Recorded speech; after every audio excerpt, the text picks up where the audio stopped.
Half minute. Can this come this side? Huh? Can this come this side? Can you put the password? Good night.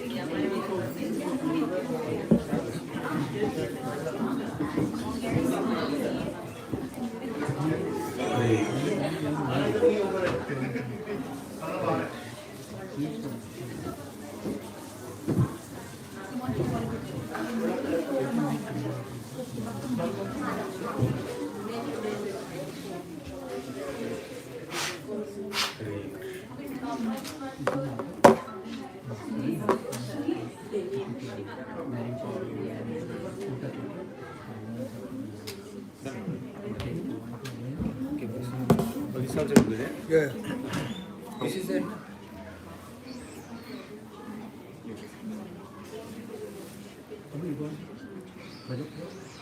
It's a different class.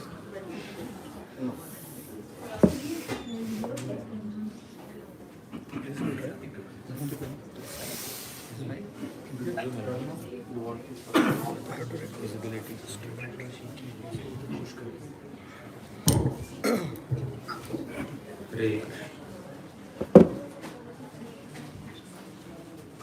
Recording in progress.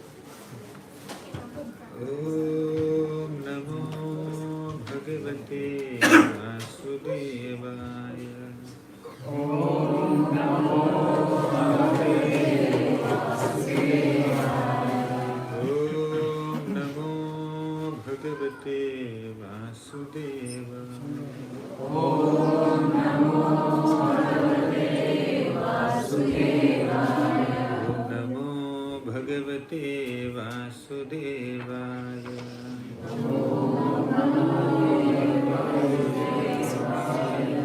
Om Ajnanatimiraandhasya Gnananjanashalakaya Chakshurunmilitam Yena Tasmai Shri Gurave Namaha.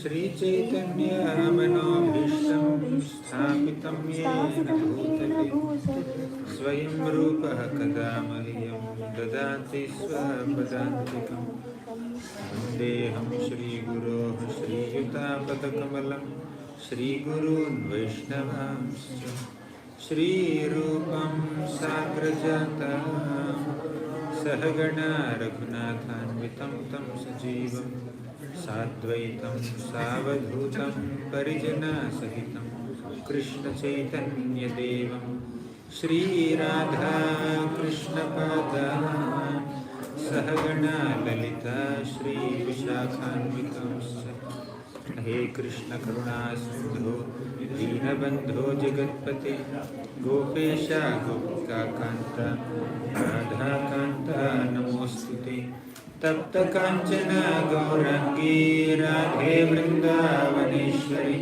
Vrishabhanu Sute Devi Pranamami Haripriye Vancha Kalpatarubhyascha Kripa Sindhubhya Evacha Patitanam Pavanebhyo Vaishnavebhyo Namo Namaha. Namo Om Vishnupadaya Krishna Presthaya Bhutale Srimate Bhaktivedanta Swami Niti Namine Namaste Saraswati Devi Gauravani Pracharini Nirvishesha Sunyavadi Paschatya Desatarini Jai Shri Krishna Chaitanya Prabhu Nityananda Shri Advaita Gadadhara Srivasadi Gaura Bhaktivinoda Hare Krishna Krishna Krishna Hare Hare Hare Rama Rama Rama Hare Hare.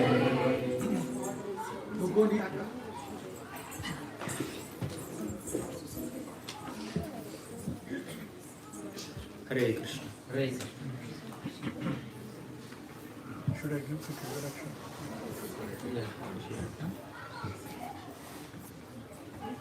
So Hare Krishna devotees, thank you all for joining today. Today we are doing a special session by His Grace Gaurang Darshan Prabhu. He is, just to give a quick idea on what Prabhu is. Prabhu joined ISKCON in about 2009 Since then, he has contributed immensely. He is a monk who lives in Mumbai. There is an ashram called GEV, Govardhan Eco Village. Some of you would have visited. So he lives there, and he is very proficient in scriptures, has studied thoroughly, and has authored about 30 books. In just a span of 10 years, he has authored. By education, he has done masters from Indian Institute of Sciences. I hope you know, to get into IAS is not an easy thing. Like top 10, 20 people in entire country get there. So he studied from there, and he worked for 2 years. When he was working, within 2 years he produced about 10 research papers and a patent on his name. So very research oriented and also a very spiritually enlightened person.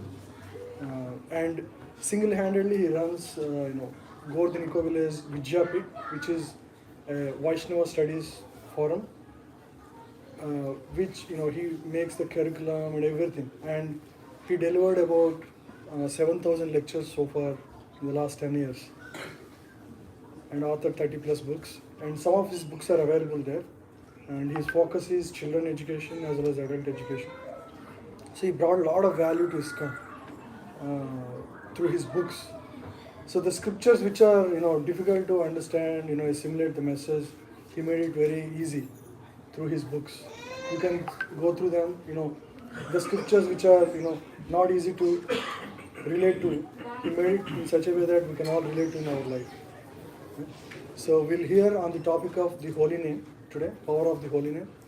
That is the basis for the movement, ISKCON movement, because this is something that Yuga Dharma and Lord Chaitanya, who came 500 years ago, he inaugurated the holy name, Sankirtan movement.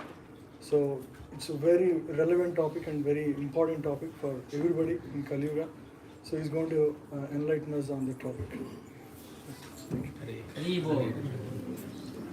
Hare Krishna. I welcome all the devotees for this evening session. I am very grateful. This can come up. Yeah, thank you. I'm very grateful and thank all of you for having me here. Last 3 days, I'm having a very great time at Seattle under the loving care and affection of so many devotees here. So every day I'm meeting at least 3 families for breakfast, lunch and dinner. And also on end up I'm meeting other devotees at temple and those who come to visit me during the daytime. So I can see a lot of enthusiasm, energy, sincerity in the hearts of all the devotees whom I am meeting at Seattle. I am having very great positive energy here. I am feeling that. Definitely I am very grateful for this opportunity.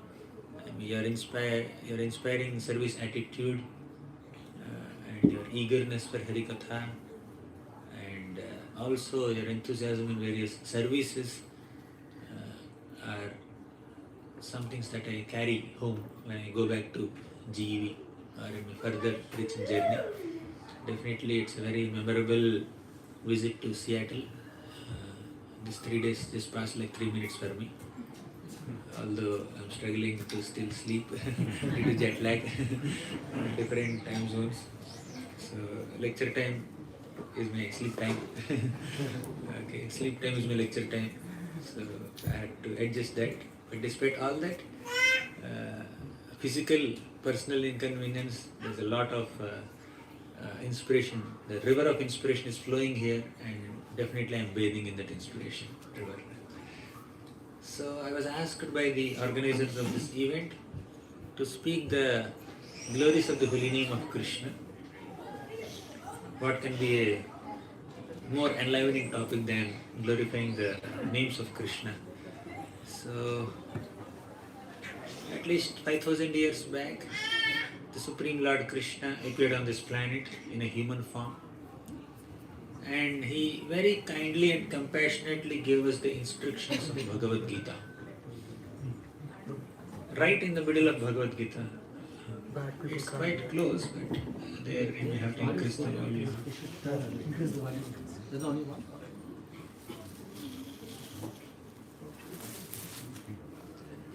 Hare Krishna. Better? Okay. So, in the Bhagavad Gita, how many slokas are there in Bhagavad Gita? What is the middle number of 700? 350 and 51. Okay, say even number, right? Middle will have two numbers. So, shloka number 350 is महात्मानस्तु मां पार्थ दैवीं प्रकृतिमाश्रिताः भजन्ति अनन्यमनसो ज्ञात्वा भूतादिमव्ययम्. So this is the 13th shloka of the 9th chapter of Gita. Shloka number 350, if you count it this way. So in this shloka, Krishna spoke about who is a Mahatma. Mahatmanastu mam partha. So who is a Mahatma? One who takes shelter of Daivi Prakriti. Daivim Prakriti Mashritaha. One who takes shelter of Srimati Radharani is called Mahatma. Daivi Prakriti is Srimati Radharani, the internal energy. Okay. That's the first quality of Mahatma. Second quality, Bhajanti Ananya Manaso. One who worships Krishna without any deviation in the mind. Okay. So that is also another quality of Mahatma. Bhajanti Ananya Manaso. Third, Ignatva Bhutadi Mavyayam. One who knows Krishna as the supreme origin of all living beings. Right? So these are the three qualities of Mahatmas: taking shelter of Srimati Radharani and worshipping Krishna, knowing him as the origin of everything. So shloka number 351. Who knows shloka number 351? 9.14. Any Gita Acharyas here? At least Gita students here? Bhakti Shastri. So that shloka also talks about Mahatmas only. What else do they do? Apart from taking shelter of Radharani and worshipping Krishna, they always chant the holy name of Krishna. Satatam kirtayanto mam yatantascha dridham vratah ye bhajanti tu mam bhaktya. Sorry. Satatam kirtayanto mam yatantascha dridham vratah namasyantasya mam bhaktya nityayukta upasate. Right? So, in the 350, shloka number 350, Krishna spoke about Radharani. In shloka number 351, Krishna spoke about holy name. Because Krishna Nama and Srimati Radharani are very dear to the heart of Krishna, isn't it? So Krishna said this about Radharani, about the holy name of Krishna, and he waited for 4,500 years. Looks like people did not take it so seriously. Right? So I told them, Satatam kirtayanto mam. They should always chant holy name of Krishna. Okay? But they are not chanting. And I told them they should take shelter of Srimati Radharani, but they are not taking. So Krishna became concerned. After he concluded his pastimes, human pastimes on this earthly planet, Krishna went back to the spiritual world and he started thinking, how should I make these people understand these two shlokas of Bhagavad Gita in a much better manner? They should understand Mahatmanastu mam partha daivim prakriti mashrita. They should understand Satatam kirtayanto mam yatantascha dridham vratah. Kirtan and Radharani. I should inaugurate this process. So he appeared as Sri Chaitanya Mahaprabhu. I told them to chant the holy names of Krishna. Looks like I have to personally chant and make them chant. Then he will chant. Then they will chant. That's what he felt. So sometimes when a teacher is teaching A, B, C, D to the kids, teacher also may have to write A, B, C, D. Teacher knows A, B, C, D, right? Many teachers here doing some homeschooling. So the kids don't know A, B, C, D, but the teacher knows A, B, C, D, but the teacher has to write A, B, C, D, right this way to show to the kid. Sometimes the teacher may have to take the hand of that little child and then write along with the child A, B, C, D. Right? That's what the supreme teacher, Krishnam Vande Jagadguru. He is the supreme universal teacher, right? So the teacher of universe, Krishna, thought that looks like I have to personally chant the holy name of Krishna and then make them chant the holy names of Krishna. So he appeared in the mode of a devotee. Let me become a devotee of Krishna. Let me keep aside my godhood for a while. Let me assume the mood of a devotee of Krishna and then chant the holy name of Krishna and inspire everyone to chant Krishna, Krishna, Krishna, like that. So which devotee? There are so many devotees of Krishna, and now Krishna, if he wants to accept the mood of a devotee, whose mood will he accept? The best of all devotees. Who is the best of all devotees of Krishna? Easy question. Radharani. So Krishna accepted the mood of Radharani and appeared as Lord Sri Chaitanya Mahaprabhu. Is it clear so far? Right? So he appeared as Lord Sri Chaitanya Mahaprabhu. Mahaprabhu is Krishna only. So according to Sri Chaitanya Charitamrita, written by perfect time. Perfect. Sri Radha. Right. So according to Sri Chaitanya Charitamrita, written by Krishnadas Kaviraj Goswami, Lord Chaitanya Mahaprabhu is a combination of Radha and Krishna. You see Radha and Krishna there, and you see Lord Chaitanya here dancing along with his associates, right? So he is none other than Radha and Krishna combined in one form, right? Radha Krishna Pranaya Vikriter Haladini Shakti Rasma Ekatmanam Api Bhuvipura Deha Bhedau Gatau Tau Chaitanyakhyam Prakata Madhuna Tadvayam Chaikyamaptam Radha Bhavajitu Subalitam Naumi Krishna Swarupam. Radha and Krishna are one, right? But they have manifested themselves in two forms, one male form and one female form, for the purpose of enjoying pastimes, right? For the purpose of experiencing rasa, right? And Chaitanyakhyam Prakata Madhuna Tadvayam Chaikyamahtam. Although they are two, again they have become one in the form of Chaitanya, Chaitanyakhyam. How did this happen? How did these two persons, Radha and Krishna, become one? Radha Bhavagyati Sivalitam Naumi Krishna Swarupam. Radha Bhava means the emotion of Srimati Radharani. Radha Gyati means the complexion of Srimati Radharani. Right? So, here the author of this shloka, Kaviraj Goswami, says that Lord Krishna accepted the emotion of Radharani and the complexion of Radharani. What is the emotion of Radharani? Being a devotee of Krishna. So he accepted the Bhakta Bhava, the emotion of being a devotee of Krishna from Radharani, topmost devotee of Krishna. And he also accepted the complexion of Radharani. What is Krishna's color? Black or blue, whatever you may call it. And what is Radharani's color? Golden. Golden color. Tadit Suvarna Champaka Pradipta Gaura Vigrahe Mukha Prabha Parasta Koti Sharadendu Mandale Vichitra Chitra Sanchara Chakora Shavalojane Kata Karishyasi Hama Krupa Kataksha Bhajanam. Tadit Suvarna Champaka. Radharani's bodily complexion is like that of golden champak flower. You see champak flower? These are 5 petal wala. And then there is inside there is a little golden hue, right? Yellowish golden. Radharani's color is like that. Tadit Suvarna Champaka Pradipta Gaura Vigrahe Mukha Prabha Parasta Koti Sharadendu Mandale. Mukha Prabha, her beautiful Prabha, effulgence emanating from her beautiful face, is like millions of Sharat Purnima moons rising together. Have you seen moon on Sharat Purnima night? Right?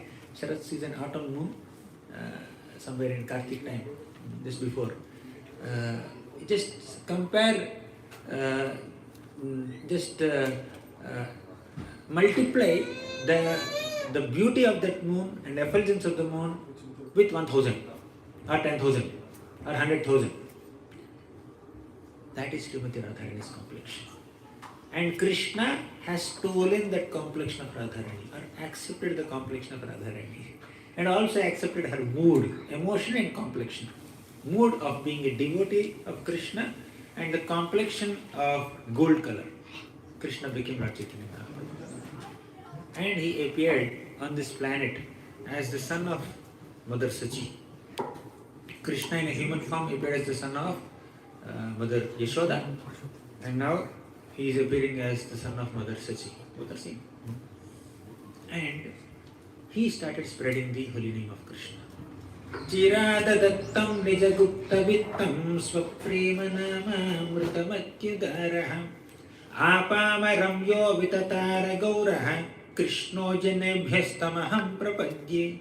Chirad adattam, Krishna thought that I have not bestowed this boon of Krishna prema since long time. Adattam, I have not given this as charity. I have given so many boons to so many people in this world, but I have not sufficiently bestowed Krishna prema on these people of Kali Yuga so far. So now I must do it. So Krishna appeared as devotee of Krishna, Lord Chaitanya, to give Krishna prema to everyone. What is this Krishna prema? New concept. Basically, the aim of our life is, the goal of our human life is supposed to be loving God. We are supposed to love God because we are all children of God. So as amshas of Krishna, we have a natural, innate attraction towards Krishna. We are supposed to develop that innate love for Krishna. So the goal of human life is to love God, and on the basis of loving God, you will love everyone. What is love of God? Loving God means loving God, loving those who love God, loving those who are trying to love God, loving those whom God loves. Got it? Loving God, loving Krishna, loving those who love God, pure devotees of Krishna, loving those who are trying to love God, practicing devotees like all of us, and loving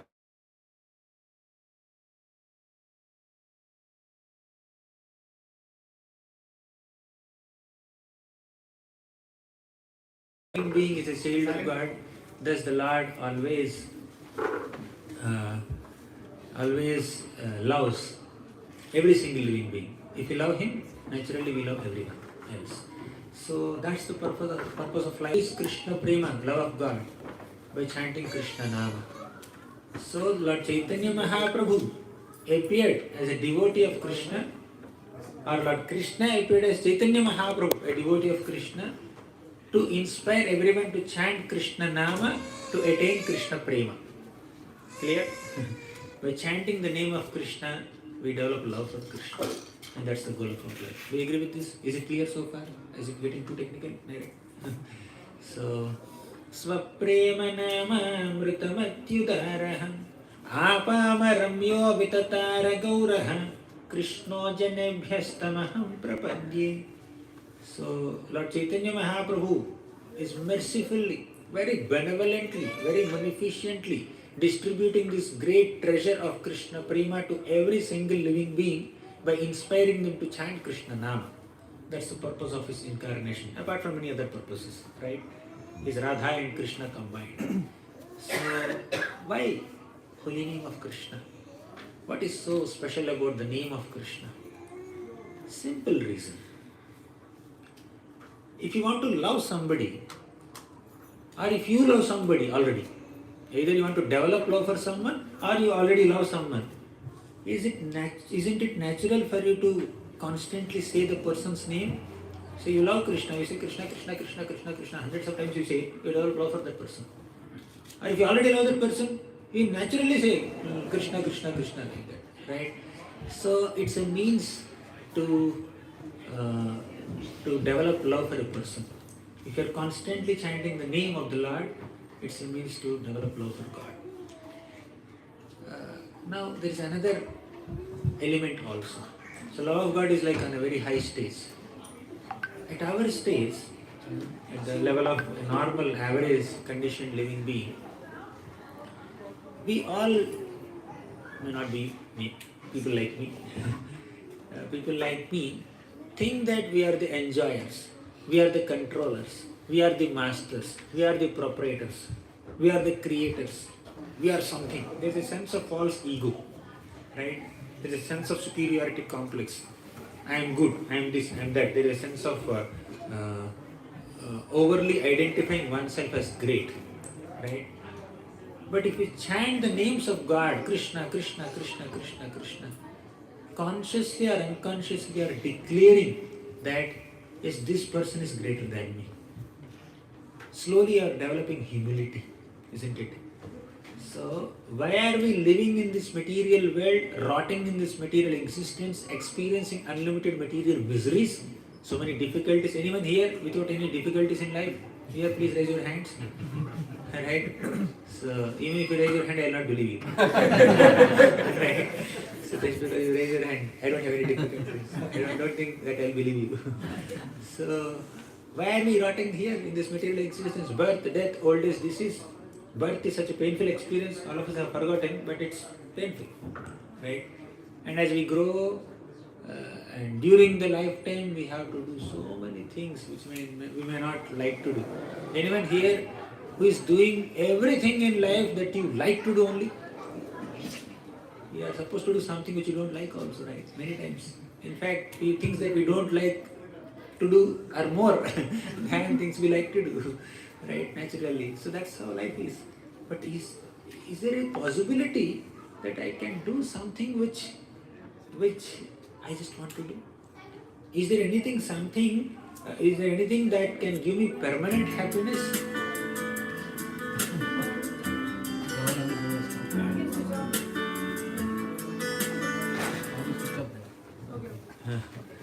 So, can anything give me permanent happiness? See, why are we doing anything in this life? Because we want happiness, we want satisfaction. But whatever we do here, that is giving us some limited satisfaction. Can we get unlimited satisfaction? Whatever we are doing, it's giving some temporary satisfaction. Can we get permanent satisfaction, eternal satisfaction? Yes, you can get. Is there a place or is there a process that can give me permanent satisfaction, permanent happiness? Yes, that's the spiritual world. In the material world, because everything is temporary, we have temporary happiness, temporary pleasures. But in the spiritual world, because everything is permanent, we'll have permanent pleasure. So, to attain that permanent pleasure, eternal pleasure, what are we supposed to do? We are supposed to go to spiritual world. As simple as that. So, many of you came from India to America. Or somebody may go to different country. Why? There is a reason behind it. So you want some better career or some peace or something like that. There is a reason behind doing whatever you are doing, right? Similarly, you want to relocate from this material world to spiritual world for better happiness, eternal happiness. Yes, there is a process for doing that. And that process is the process of self-realization. Atma Sakshatkar Padhati. So, that process of self-realization is different in different yogas. In Satya Yoga, people used to meditate for 10,000 years or 20,000 years. You ask them, will you take lunch? I have taken breakfast just 10,000 years back. I can continue for 20,000 more years. Don't worry. Then I will take lunch. They have that ability. They can sit underwater also and do meditation for 10,000, 20,000 years. Here we don't have 10,000, 20,000 years lifespan only. Right? So, then meditation is the process of attaining self-realization. Then later other yugas are there, they do deity worship, they do perform elaborate yajnas, sacrifices. So, different yugas have different yuga dharmas. But here is Kali Yuga. Kali Yuga people have less lifespan. Prayen alpayusha sabhya kalavasmin yuge janaha mandaha sumanda matayoha manda bhagya hipakritaha. Kali Yuga people have very less lifespan.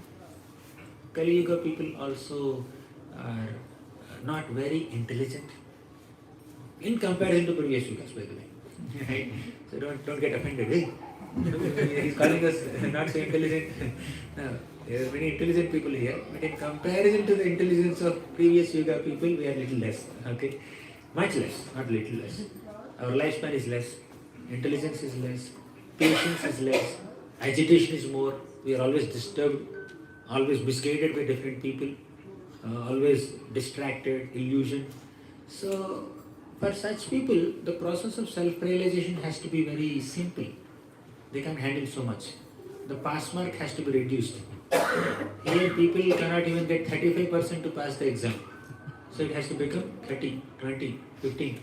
I mean, sit in the exam at least. At least sit in the exam, I will pass you. That also people are not ready. Because Kali Yuga people generally get too engrossed in different kinds of material pleasures. They pursue for sense enjoyment and they won't be able to focus on the path of self-realization. For them, a concession is given. Just chant this holy name of Krishna. You will transcend this material world. You will attain the spiritual world. That's the process of self-realization. Right? Kaler dosha nidhe rajan aste eko mahan gunaha kirtanadeva krishnasya mukta sangaha param brajet. Although Kali Yuga is an ocean of faults, dosha nidhe rajan aste eko mahan gunaha. There is one good quality. What is that? Kirtanadeva Krishnasya, just by chanting the holy names of Krishna, Mukta Sangaha Param Rajet, you can attain self-realization, you can attain the spiritual world, you can attain Mukti. That's the speciality of Kali Yuga.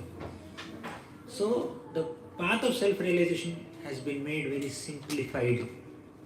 It's very simple now in Kali Yuga. So, Yuga Dharma is Kali Yuga Dharma is to chant the holy names of Krishna. And Lord Chaitanya Mahaprabhu appeared on this planet to establish that Yuga Dharma, to inspire everyone to chant the holy names of Krishna. Hare Krishna, Krishna Krishna, Hare Hare, Hare Rama, Rama Rama, Hare Hare. Iti Shodashakam Nam Kali Kalmashanashanam. This 16-word Maha Mantra is Kali Kalmashanashanam. It can completely destroy all the ill effects of Kali Yuga. So there is no other way. Hare Nama, Hare Nama Iva Kevalam. Kalau nastyeva gatiranyatha.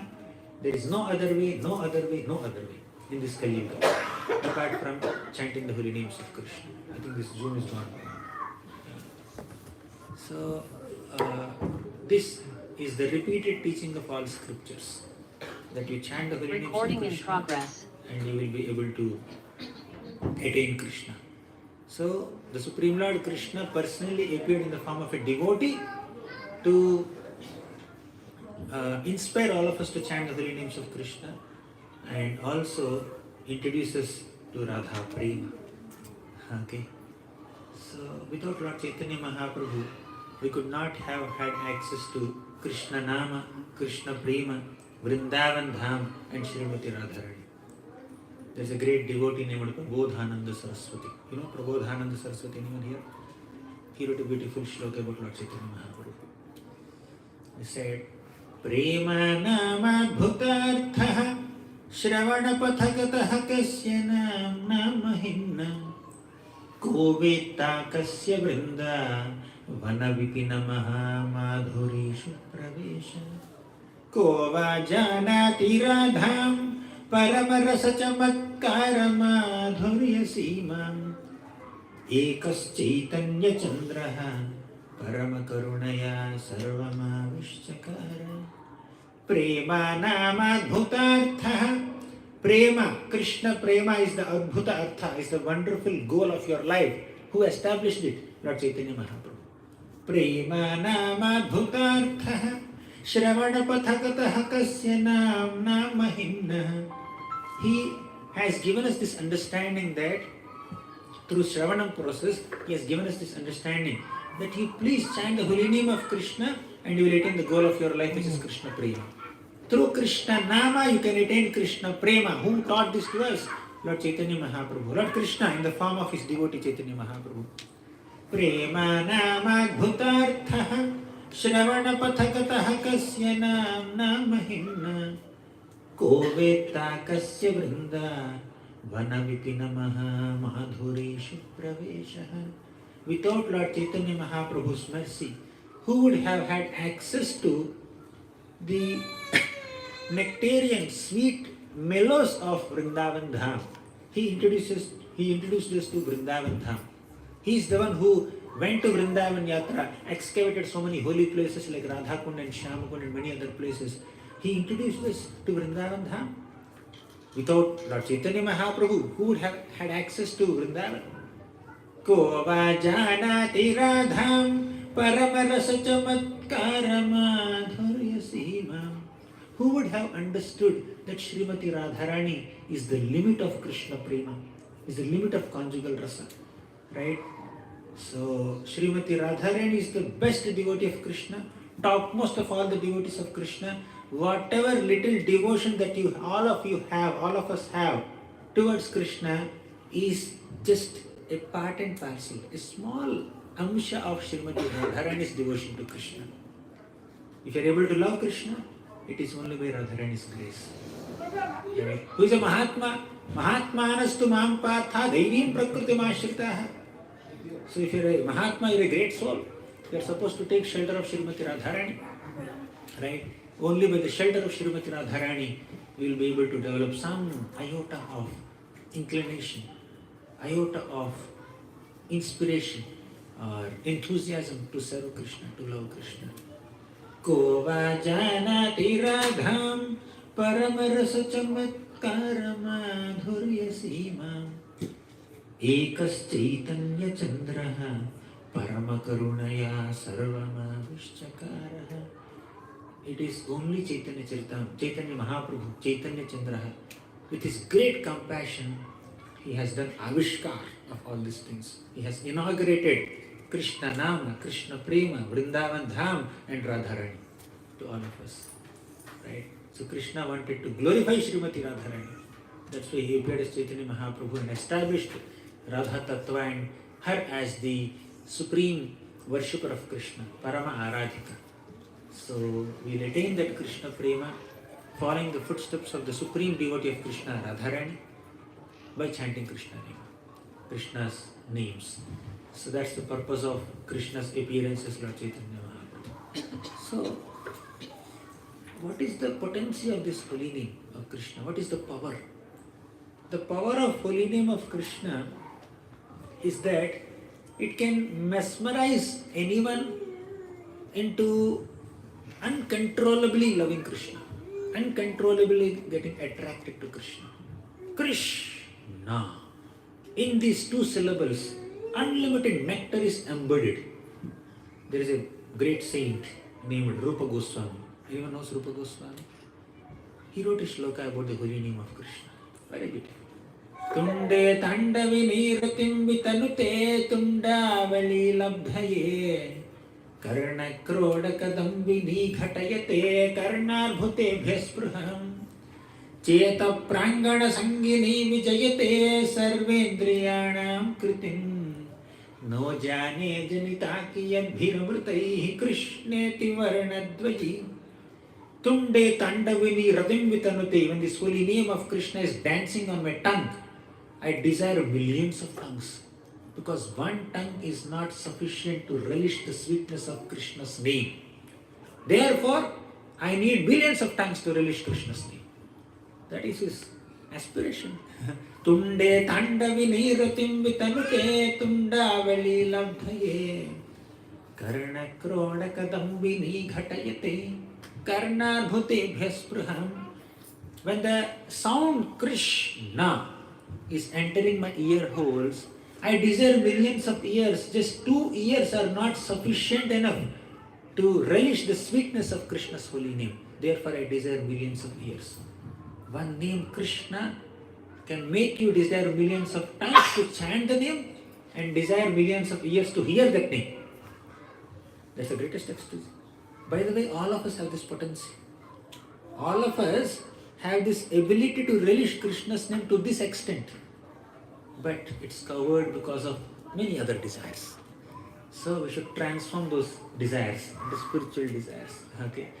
So it's like when you hear a song, for example. Have you ever fallen in love with some song? Whether it is Tollywood or Bollywood or Mollywood or Collywood or Hollywood or some song. Right? We are Tollywood here, right? So if you fall in love with some song, you feel like hearing it multiple times, right? At least till you get bored. Right? So maybe you hear 100 times, 200 times as soon as it gets released. And on top of it, if the song is your favorite hero song, or if the song is written by your favorite lyric writer, or if the song is composed by your favorite music director, okay, or the song is appearing in a movie which is made by your favorite director, definitely that song gets attention, right? Now this song or mantra, Krishna mantra, Hare Krishna Maha Mantra, it is the name of our favorite hero, right? Who is our favorite hero? Krishna. He is our supreme hero, whatever title you want to give in the modern context. He is the supreme hero. And that is being chanted by Srimati Radharani, right? And that is being inaugurated by Lord Chaitanya Mahaprabhu. And all the scriptures are saying this.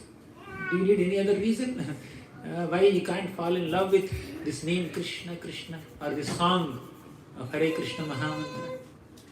So, Rupa Goswami is very eager. Chetah prangana sangini vijayate sarvendriyanam kritim. When the holy name of Krishna is dancing in the courtyard of my heart, all my senses become inert. I don't feel like enjoying on my senses plane. For example, you are watching a movie on a screen nicely. And the movie is so attractive, so engaging, so engrossing, and your eyes are totally fixed on it, your mind is totally fixed on it. Your mother is calling you, come here, beta, come here. You are not hearing that sound only. Right? Somebody is calling, your brother is calling, okay, just moving your hand, but you are not responding to that call because it is observed there. So, even on a material plane also, if you are observing something, naturally, all other senses become inert, right? So, the holy name of Krishna has the ability to completely captivate our consciousness, completely enchant us and overwhelm us with so much ecstasy that we become oblivious to the surroundings. Holy name has a potential. No jane janita ki yadbhiramritaihi krishneti varnadvayi. I don't understand what great nectar is embedded within these two syllables, Krishna. Krishneti varnadvayi. Varna means syllable. Dvayi means two. Krishna. These two syllables, Krishna, contains so much of nectar that we really get overwhelmed by it. Right? So, that's why Lord Chaitanya Mahaprabhu is constantly doing Varnam of Krishna. He also says this, Krishna Varnam Tvisha Krishnam Krishna Varnam Krishna Krishna Sango Pangastra Parshadam Sango Pangastra Yagnaihi Sankirtana Prayaihi Yajantihi Sumedhasaha Krishna Varnam, Krishna, these two syllables, Varna means syllables. So Lord Chaitanya Mahaprabhu is constantly seen chanting these two syllables, Krishna, Krishna, Krishna. He says, Krishna, Krishna, Krishna, Krishna, Krishna, Krishna, Krishna, Hey. Krishna, Krishna, Krishna, Krishna, Krishna, Krishna, Krishna, Hey. Krishna, Krishna, Krishna, Krishna, Krishna, Krishna, Krishna, Hey. Krishna, Krishna, Krishna, Krishna, Krishna, Krishna, Krishna, Hey. Krishna, Krishna, Krishna, Krishna, Krishna, Krishna, Rakshamam. Krishna, Krishna, Krishna, Krishna, Krishna, Krishna, Rakshamam. Krishna, Krishna, Krishna, Krishna, Krishna, Krishna, Krishna, Hey. Krishna, Krishna, Krishna, Krishna, Krishna, Krishna, Krishna, Hey. Rama Raghava, Rama Raghava, Rama Raghava, Rakshamam. Rama Raghava, Rama Raghava, Rama Raghava, Rakshamam. Krishna Keshava, Krishna Keshava, Krishna Keshava pahi mam. Krishna Keshava, Krishna Keshava, Krishna Keshava pahi mam. In this way, Lord Chaitanya Mahaprabhu is constantly chanting Krishna, Krishna, Krishna. Krishna Varnam Tvisha Akrishnam. His Tvisha, his bodily complexion is non-blackish. Krishna word has another meaning, black. Okay, so he's not black, he's golden. Akrishnam. Krishna Varnam Tvisha Akrishnam. He's constantly doing Varnan of Krishna or chanting the syllables Krish and Na in a body, in a golden complexion. Krishna Varnam Tvisha Krishnam. Sa Anga Upanga Astra Parshadam. He is accompanied by all his loving associates like Nityananda Prabhu, Advaita Acharya, Gadadhar Pandit, Srivas Thakur, Haridas Thakur. So all these great personalities are there with him, right? So Yagnaihi Sankirtana Prayir Yajantihi Sumedhasaha. So he is constantly engrossing himself in the Sankirtana Yajna. He is chanting the holy names of Krishna and inspiring everyone else also to chant the holy names of Krishna. And he is infusing everyone with Krishna Prema through Krishna Nama. So that's the purpose of his appearance, and this is the degree to which one can relish the holy name of Krishna. All of us by default, whether you understand it today or tomorrow, whether you realize it tomorrow or after 10 lifetimes, all of us have to come to this realization that we are all lovers of Krishna. We are all servants of Krishna. That's our identity. Jivera Swarupa hai Krishnera Nityadas. Our real Swarupa is to be an eternal servant of Krishna, and that service attitude can be invoked by chanting the names of Krishna constantly. Krishna, Krishna, Krishna, Krishna, Krishna. Like that.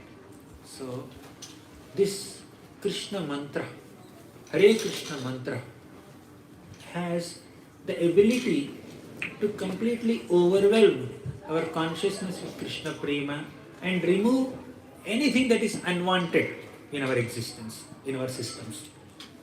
So, this Krishna mantra is glorified in various scriptures in various ways.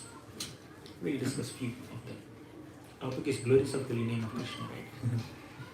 So, in the Mukundamala Stotra, Kulashekar Alvar, a South Indian Acharya, he says, and by the way, this chanting of the holy names of the Lord is not the method only for Gaudiya Vaishnavas.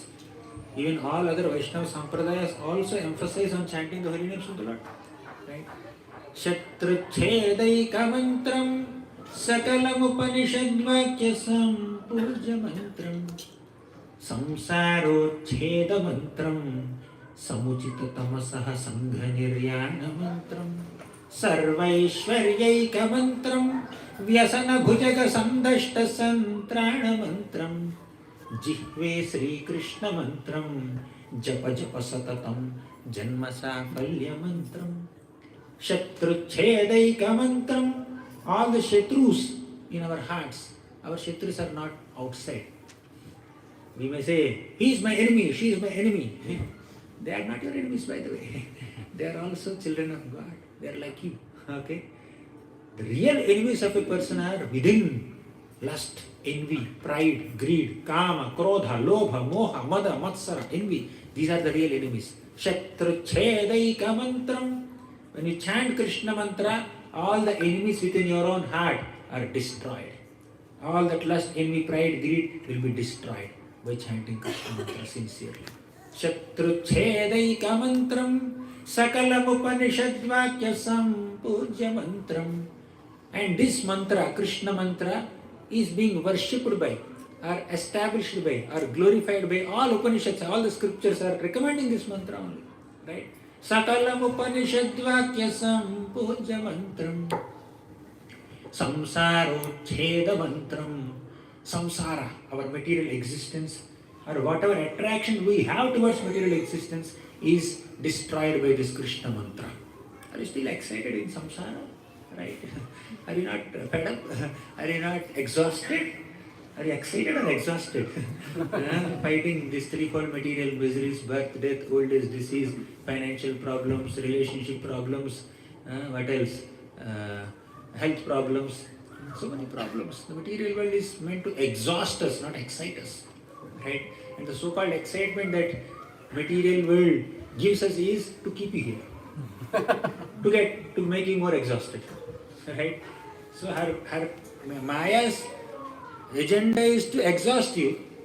To exhaust you, she will excite you.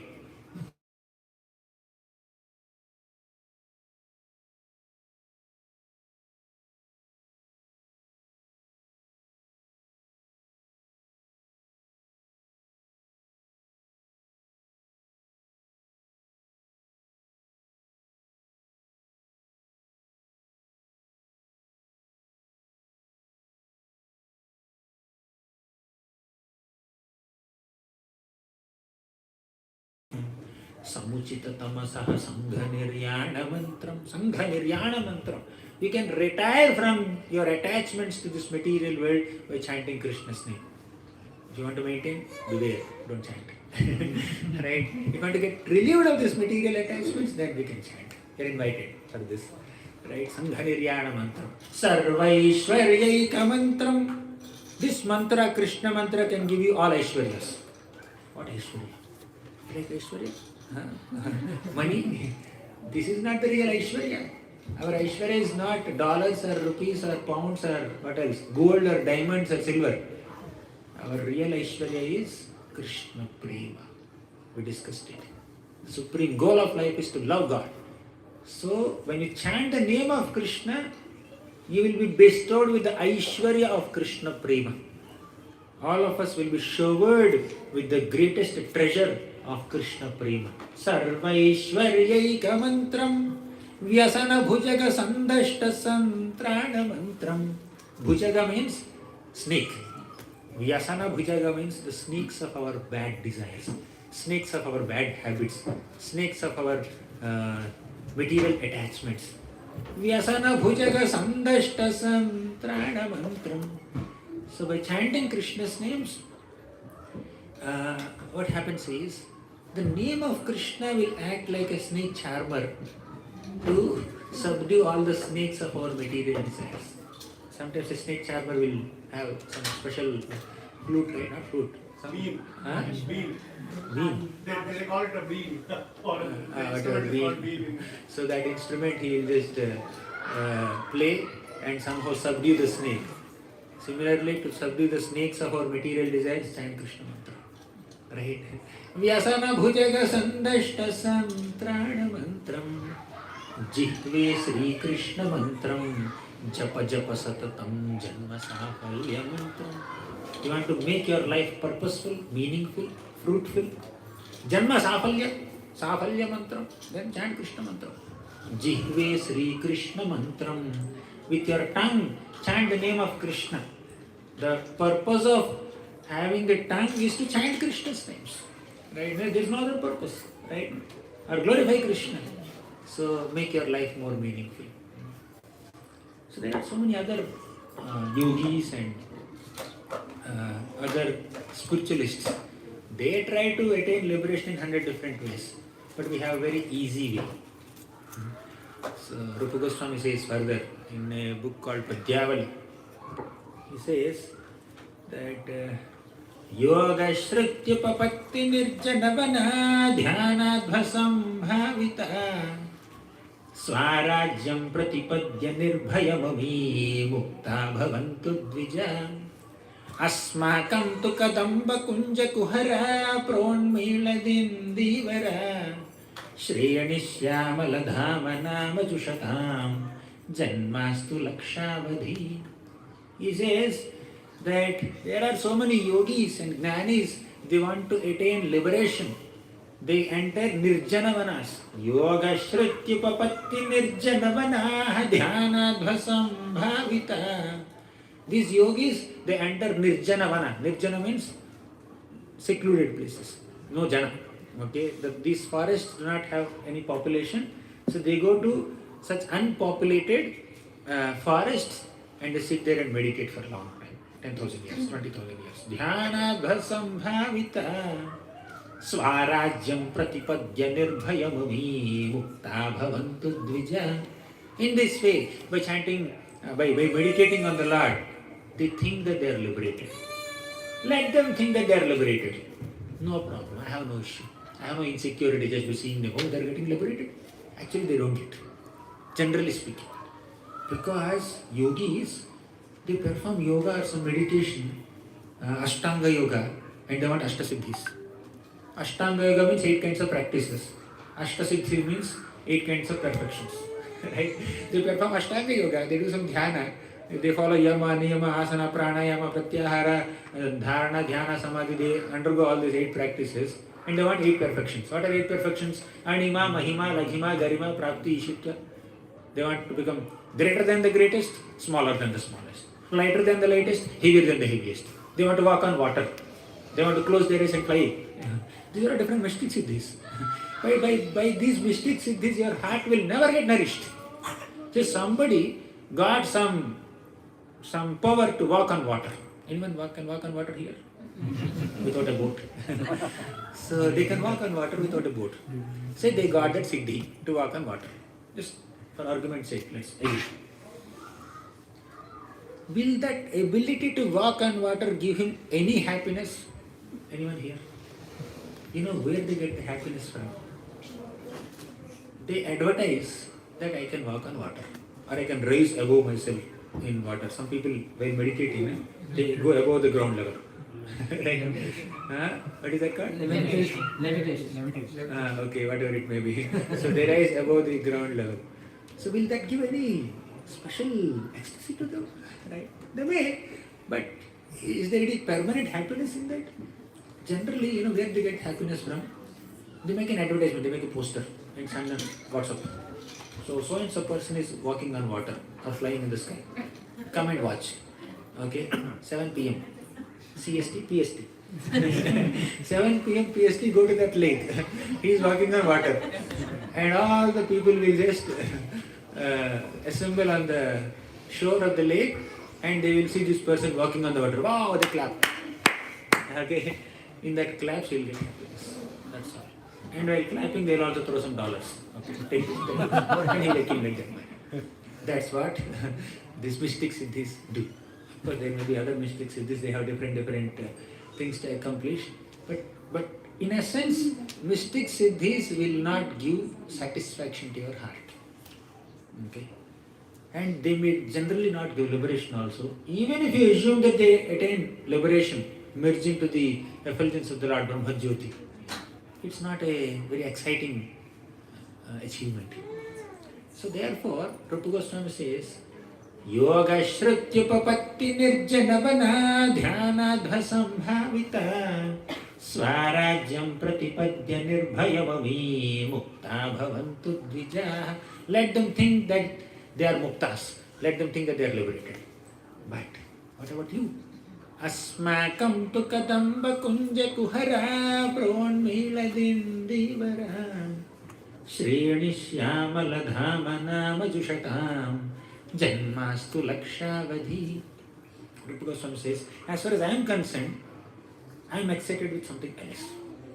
What is that something else? Kadamba Kunja Kuhara. Just imagine there is a beautiful forest. This is not Nirjanavana. This is Kadamba Kunja in Vrindavan. Just imagine there is a Kadamba Kunja. You understand Kadamba Kunja? Kadamba is the tree, special tree that has round flowers. Okay, not like these petals, roses or shevantis. They have their round flowers like balls and their filaments just come out like that, right, like hairs. Okay, they are yellow, bright yellow. So just imagine there is a Kadamba forest, Kadamba Kunja grove.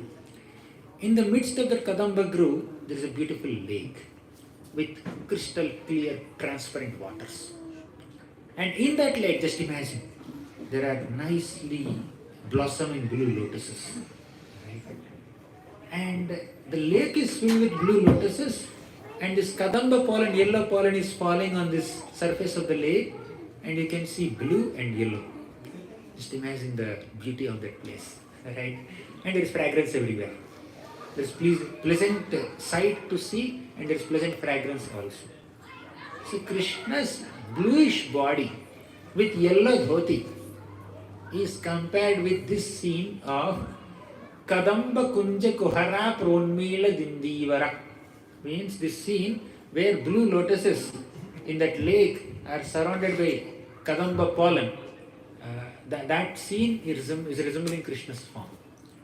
So I am personally excited to chant the name of the blue boy Krishna perpetually and meditate on the beautiful form of Krishna, and this is sufficient for me. I don't need mukti. I don't need yoga siddhis. So, Janmastu Lakshavati, even after millions of lifetimes, I just want this privilege of chanting the holy names of Krishna who has such a beautiful form. Right? So in comparison to this Ananda, happiness of chanting Krishna's names, that Ashtasiddhi Ananda or Mukti Ananda is insignificant. That's what he says. Okay. So in this way, there is a lot of excitement shown by our great acharyas to chant the holy names of Krishna, and there is a lot of emphasis given by all these acharyas, Vaishnavas, recommending us to chant the holy names of Krishna. And as I said, this recommendation is not there only in this one Vaishnava Sampradaya. There are many other Vaishnava Sampradayas. So again, there is another beautiful shloka, Sri Vaishnava Sampradaya shloka. It says that हे मर्त्याः परमं हितं शृणुतवो वक्ष्यामि संक्षेपतः संसारार्णवमापदुर्विबहुलं सम्यक् प्रविश्य स्थिताः नानाज्ञानमपास्य चेतसि नमो नारायणायेत्यमुं मन्त्रं सप्रणवं प्रणामसहितं प्रावर्तयेद्धं मुहुः. It's getting too much? Too many shlokas? Very good. Sounds good. Sounds good, but it's understandable, right? So, the shloka says, He Martyaha, oh, mortal being destined to die in this world. So, in the Sanskrit shlokas, human beings are called Martyas. Very sophisticated address, it seems like that. But Martya means one who is destined to die. Because in the material world, everyone is supposed to die. In the spiritual world, no one will die. Right? So, Martya, you want to enter the spiritual loka? Then please listen to me. He Martya, paramam hitam shrunutavo. I am going to tell you something which is extremely beneficial to you. Ultimately beneficial to you. Please listen carefully. Who is saying this? Sola Shankar Alvar is saying. And you may say, I am very busy. I have 10 other things to do. Don't ask me to listen to you. I don't have time for class now. Then he said, Vakshyami Sankshepatah. I understand that you are very busy in your so-called glorious activities. But Vakshyami Sankshepatah, I am going to tell you in brief. I will tell you very concisely, don't worry. Sankshepa means concise, right? You are busy, I understand, therefore I am telling you concisely. Okay, tell me, what is that? Okay, the hero is saying. Then Kulashekar Alvar says that you understand your position? What is my position? Then he asks. Then he says, He Martya paramam hitam shrunutavo vakshyami sankshepatah samsararnavamapadur bahulam samyak pravishya sthitaah. You know your situation? You have entered so deep into this ocean of samsara. Samsara arnavam. Arnava is ocean. You have entered deep into this cycle of birth and death, samsara, material existence. And urmi bahulam, this ocean has so many waves. What are the waves? The difficulties, the material miseries, the three kinds of kleshas. The difficulties caused by body and mind. The difficulties caused by other living beings. Mosquitoes will bite us, dogs may bark at us. Other living beings are constantly troubling us. Okay? And natural calamities, it is cold, it is hot, it is raining too much. Right? So, samsararnavamapadurmi bahulam samyak pravishya sthitaah. We have entered so deep into this ocean of material existence that has unlimited waves of material miseries. That's your situation. First understand. Understand the problem, then hear my solution. Right? So understand the problem. So when you are drowning in an ocean without any knowledge of swimming, is it possible for you to survive? Absolutely not. And even if you are an expert swimmer, still you cannot survive. How long you will swim? It's not like, 1000 meters swimming, 500 meters swimming competition. You have to finish in 2 minutes, 3 minutes. It's not like that. Ocean is thousands of kilometers wide, and you can't see the shore, you can't see an island also, nowhere close. So you're swimming, you're getting exhausted, you're getting thirsty, there's water everywhere. But although in ocean, water is everywhere, you cannot quench your thirst, isn't it? You still feel thirsty. That's how material world is. It seems that happiness is everywhere, but that will not satisfy your heart. Okay? So you are swimming in an ocean, even with expertise in swimming, you cannot swim for a long time. And on top of it, there are sharks attacking you. Right? What are the sharks? The six senses. The eyes are getting attracted to beautiful sense objects. Ears are getting attracted to pleasant music. Tongue is getting attracted to tasty foodstuffs. Hand, skin is getting attracted to soft objects to touch. So like that, the senses are constantly attracting us. These distracted senses, attracted to sense objects, are like sharks in the ocean trying to attack you.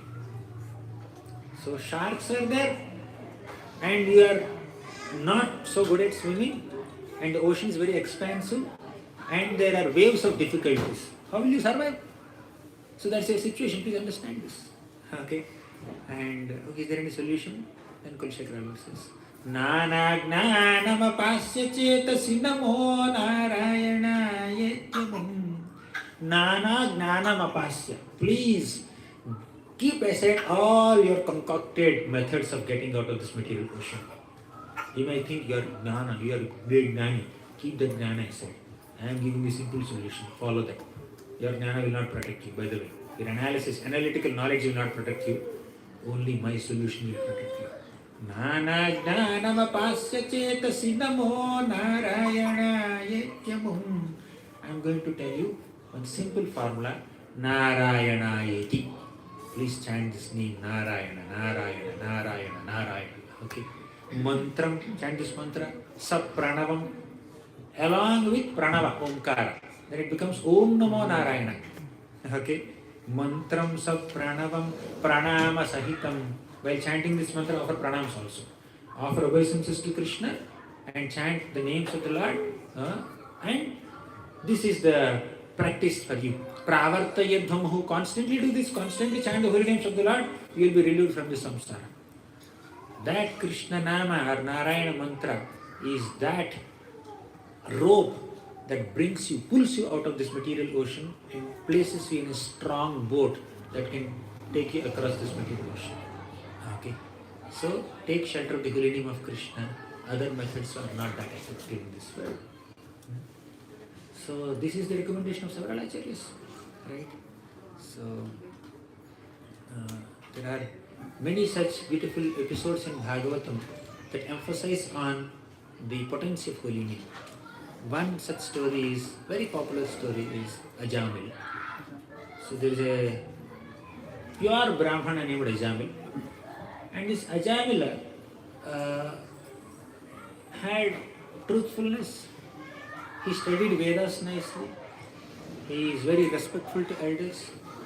He participates in all kinds of pujas and yajna, japa, tapa, homa, etc. And he is married to a very, very beautiful girl coming from a respectable Brahmanical family, and is very obedient to his father. And one day, the father told him, Ajamil, can you please go to the forest and get some flowers and fruits for the sacrifice? Please do it. And this young man, Ajamil, went into the forest. And on his way back home, he saw a very nasty scene, obscene. Okay, so one man, Sudra, and one Dasi, prostitute, they were embracing each other in public as if it were a appropriate behavior. So he saw it, and he suddenly remembered all the important instructions, Vedic instructions that are given to him. You are not supposed to see the scenes. You are not supposed to get attracted by something which is unfavorable to your progressive spiritual life. So move ahead. So he remembered all these Vedic instructions. He wanted to move ahead, but he couldn't. But he forced himself to clear that scene. So he left that place, but the impression of seeing that nasty incident did not leave his mind. It haunted him. You see, when we see something unnecessary, don't think that my interaction with this scene is restricted to only the 2 seconds or 3 seconds or 10 seconds of my watching. That creates an impression in the mind, and that constantly keeps popping up, right? And it pulls us into deeper meditation. So Ajamil became so distracted. Eventually, to cut the long story short, he has given up his worshipable parents. He started utilizing all the wealth of his father to please that prostitute, and he has also given up his beautiful, respectable wife, coming from a good family. He gave her up also, and started living with that prostitute. In the association of that lady, he lost all his Brahmanical culture. Because of undue attachment to her, he started living in very, very dishonest means. He started earning livelihood in very unmentionable ways. He was beating people, cheating people, looting people, killing people, kidnapping people, threatening people, somehow getting money and making his living. In this way, he had so many kids begot through her. And when he was at the age of 88, he had a small toddler baby. He is unable to speak also. Somehow, by his great fortune, he kept his name as Narayana. Okay. So that little child, hardly 2 3-year-old baby, so he is called Narayana. And this Ajamil is extremely attached to this Narayana. Narayana, please come and drink this. Narayana, please come and eat this. Narayana, come and sleep, it's time now. Narayana, please get up, it's in the morning. Okay, Narayana, do this, Narayana, do that, Narayana, Narayana, Narayana. Constantly he is chanting with great affection for his son, not for the Lord.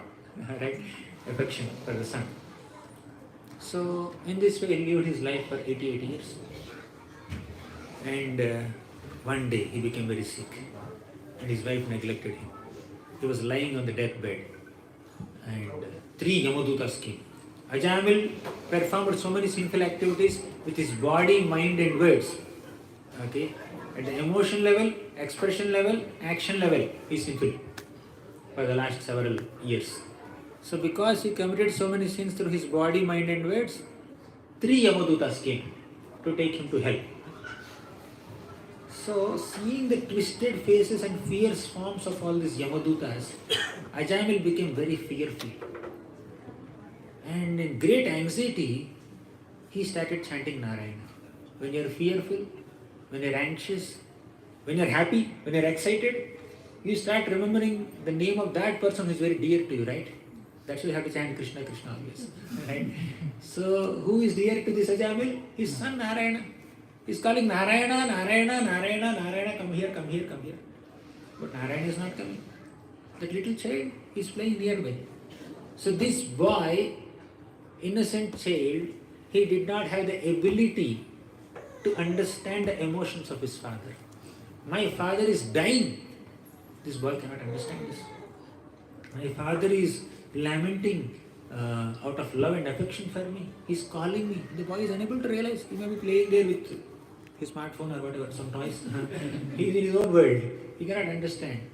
Many times we invest so much of love and emotions and energy and time in some people, they may not have the ability or intention to reciprocate with our love. Right? In ignorance, we ignore those relationships that actually nourish us, and we embrace those relationships that actually neglect us, ignore us. So here he invested so much of feelings on this little boy. Nothing wrong for a father to invest feelings in this little boy. But out of his undue attachment to his wife and children and all the sinful means of living, he neglected the Lord. That's the issue with him. So Ajamil, he was calling Narayana, Narayana, Narayana, Narayana. The boy is not coming. Yamadutas were there trying to take the soul from his heart and take him to Yamalok. Then when he chanted Narayana, Narayana, Narayana, the boy did not respond because the boy is not Narayana. Original Narayana responded because the name and Narayana are non-different.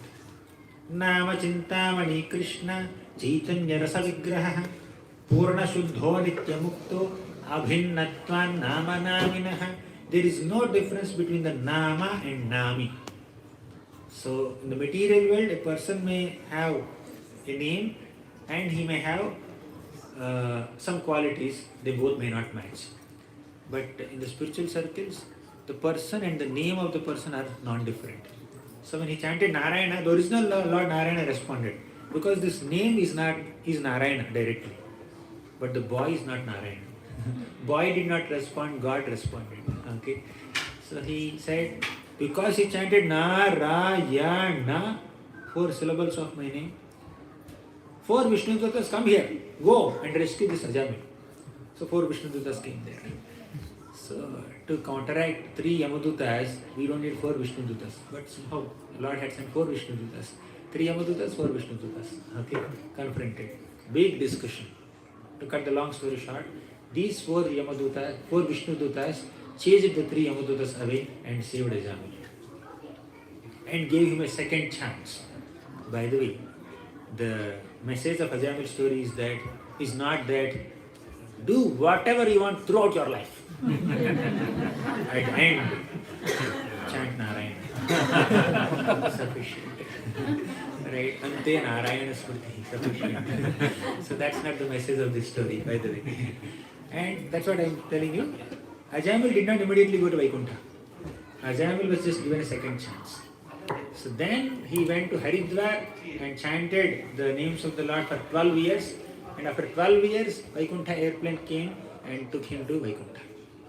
Okay. So, if Ajamil chanted the name of Narayana without faith, what will happen if he chant the name of the Lord with faith?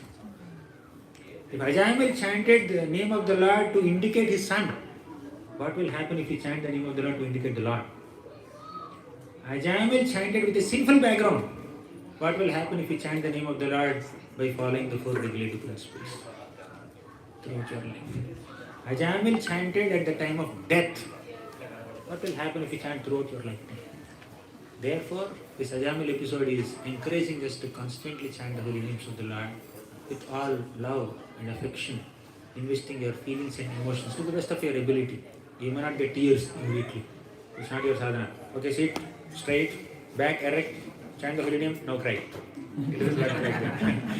So tears will come when you develop love. Okay, so tears will come when you sincerely chant the holy names of the Lord, and one day you will be infused with the love of Lord. Then tears will automatically come out of love, out of affection. So now, after being defeated by the Vishnudutas, all the Yamadutas went to Yamalok and challenged Yamaraj. Yamaraj, you have sent us to get Ajamil to hell. Some 4 effulgent personalities came and cut our ropes and they have chased us away. What's happening here? So, bring all these Vishnudutas to Yamalok, punish them in front of us, then only we will accept that you are our master. Otherwise, we will think that we are serving a firefly. All the Yamadutas challenge Yamaraj like this. Then Yamaraj said, foolish people, can't you understand the potential of holy name? Just by chanting Narayana mantra, Ajamil was rescued. Can't you understand the potential of holy name? Then Yamadutta said, that's what our problem is. And you are giving the same example to convince us. Yeah, I did a mistake. My dear Lord, please forgive me and forgive my innocent or ignorant Yamadutas also. We have offended your pure devotee. Because just by chanting the name Narayana, once offenselessly, your devotee Ajamil has been completely purified of all sinful reactions. It is said that if we chant the holy name of the Lord, either Narayana or Krishna, Rama, Narasimha, Varaha, Vamana, Matsya, Kurma, whatever, if we chant the holy name of the Lord without any offenses, then the potency of that holy name of the Lord can destroy all the offenses that we can possibly commit and much more than that. In fact, we don't have the ability to commit so many sins that one holy name can eradicate. We don't have the potency to commit so many sins also. The holy name's potency is so much. So, the holy name of Krishna is so potent that even one sincere chanting can destroy unlimited sinful reactions, just like one little matchstick. You know, matchstick. One little matchstick can burn a big pile of dry grass. It may be 1 ton dry grass, but you just put one matchstick, in few minutes everything is gone. Okay? So one effective medicine can destroy the disease. Similarly, one sincere chanting of the holy name of Krishna can destroy all sinful reactions. Forget sinful reactions. This holy name of Krishna will destroy even sinful desires also, sinful inclinations also. The more you chant the names of Krishna, the more you will be disinclined to perform any sinful activities. The purity of heart will automatically manifest. That's the power of holy name of Krishna. If you purely chant the holy name of Krishna, heart is purified, you don't even feel like eating meat. You don't even feel like committing some sin. You don't feel like even maintaining any illicit connections. You don't feel like gambling. You don't feel like doing any sinful activities. Right? So that sinful propensity is killed, naturally sinful reactions are gone. Right? Whatever sinful reactions have already been accumulated so far are destroyed. And whatever sinful activities that we are going to come in future are also destroyed. Okay? By chanting the holy names of the Lord. And this destruction of sinful reactions or activities is one small effect of holy name only. Ultimately what holy name can give us is Krishna Prema. Okay? So that's why it is said that this holy name of Krishna is an abode of all auspiciousness. Okay, I was speaking about this story, right? All these Yamadutas went to Yamaraj and challenged him. Why this 4 Vishnu Dutas came and cut our ropes and saved Ajamil in this way? Then Yamaraj said, I am going to dictate some instructions, write them nicely, write in bold letters, put in notice board of Yamalok. Whenever you are going with your ropes to capture all sinful people, see that notice board. Read that instructions very carefully. Read our policies and protocols nicely. And then go and capture sinful people. What is that policy? Yamaraj's policy? The policy of Yamalok. Jihvanavakti bhagavad gunanamadheyam chetascha nasmarati taccharanarabindam Krishnaya no namati yachira ekadapi tananavadhyama sato krita vishnu krutyan. Whom should you bring to Yamalok? Read this shloka. Jihvanavakti bhagavad gunanamadheyam. A person who has never chanted the name of Krishna with his tongue even once, he should be brought to hell. Chetascha nasmarati taccharanarabindam. A person who has not remembered the name of Krishna within his mind even once, bring him to hell. Okay? So, Krishnaya no namati yachira ekadapi. A person who has not offered obeisances unto Krishna even once, bring that people to hell. Why? Akrita Vishnu Krityan, they have not performed any devotional activities, they are supposed to be brought to hell. Don't bring people those who chant the holy names of Krishna. Don't bring people those who are offering obeisances to Krishna. Don't bring people who are remembering Krishna. So, you chant Krishna's names, Yamaraj will join you in Kirtan. He doesn't have time to take you to hell. Right? So, if you sincerely chant the names of the Lord and glorify Krishna, Yamaraj will be eager to sit in that Kirtan and Harikatha. So, there is no possibility of we going to hell. So, and by the way, escaping hell is not the only product of chanting the holy name. We attain Krishna Prema, ultimate, we enter the spiritual world. So, but Yamaraj is saying this, that please write this protocol very boldly in our notice board, right? So, since then, whenever the devotees see, whenever Yamadutas see devotees, they will run away. Yamadutas will not come to you. They will see you, they will run away from there. Well, there is bead bag in our hand, right? Right, there is bead bag in our hand, they will think that this bead bag, this mala is more powerful than our Yamapasha. Right? So this Bhagavatam book in his hand is more powerful than our Gada that we are holding. So they will just run away. Te deva siddha parigita pavitra gatha ye sadhavaha samadrisho bhagavat prapanna. तान्नोपसीदत हरेर्गदयाभिगुप्तान् नैषां वयं न च वयः प्रभवाम दण्डे. The second policy. One policy, whom to bring to hell. Next policy is whom not to bring to hell. Okay, Yamaraj is saying, Te Deva Siddha Parigita Pavitra Gatha. The glories of great devotees who are chanting the holy names of Krishna, they are sung even by great devatas. Even devatas are also glorified if you chant the holy names of Krishna sincerely. Te Deva Siddha Parigita Pavitra Gatha. Ye sadhavaha samadrisho bhagavat prapannaha. Such sadhus are completely surrendered unto the Lord. Chanting the holy name of the Lord means to express your surrender in front of Krishna. You are admitting Krishna, you are the supreme and I am your subordinate.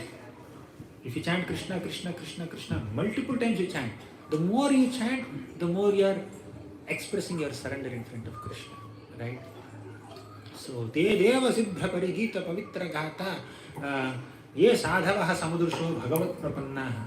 Tannopasitata hareergadaya bhiguttan. Please don't approach such people, my dear Yamadutas. Yamaraj is saying. Why? Hareergadaya bhiguttan. Lord Hari has a gada. What is the name of Lord Hari's gada? Sudarshan Chakra. Gada, I am asking gada.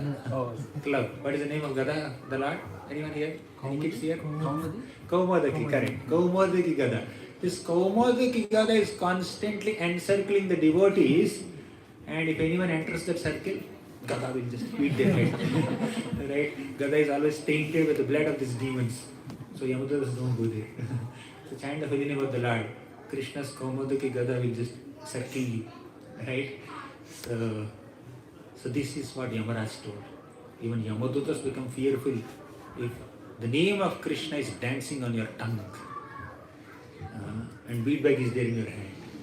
Not that you are sleeping. When beadbag means he is there in your hand means you are also chanting. Okay.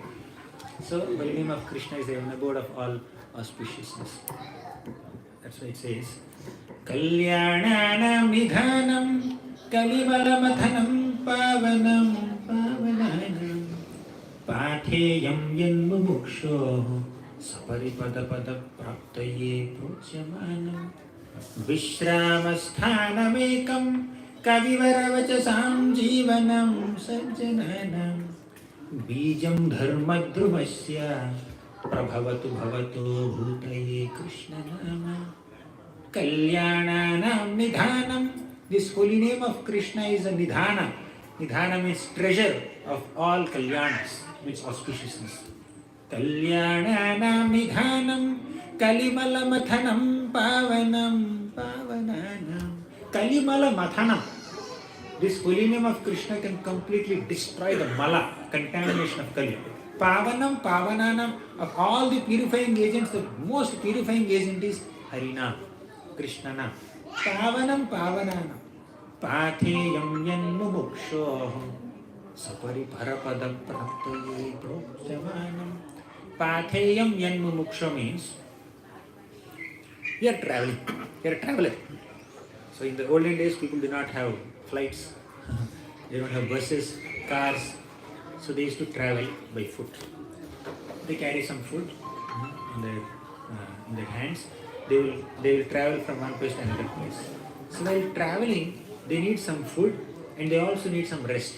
How long you can walk? 1 kilometer, 2 kilometers, 10 kilometers, 20 kilometers. You have to take some pause, right? So they find some nice Vishramasthana. They find some nice spot, park, little garden where there's some shade. They will go and take some shelter, right? So we are also travelers. Where are we traveling? From where? What is our source and destination? Anyone here? We are all travelers. Huh? Birth to death. Okay, that's good. Birth to death is our one journey. Okay, any other journeys that all of us are doing now? From material world to spiritual world. That's our journey, real journey. Birth to death, anyways, it will happen inevitably without our effort. But we have to put our effort to travel from material world to spiritual world.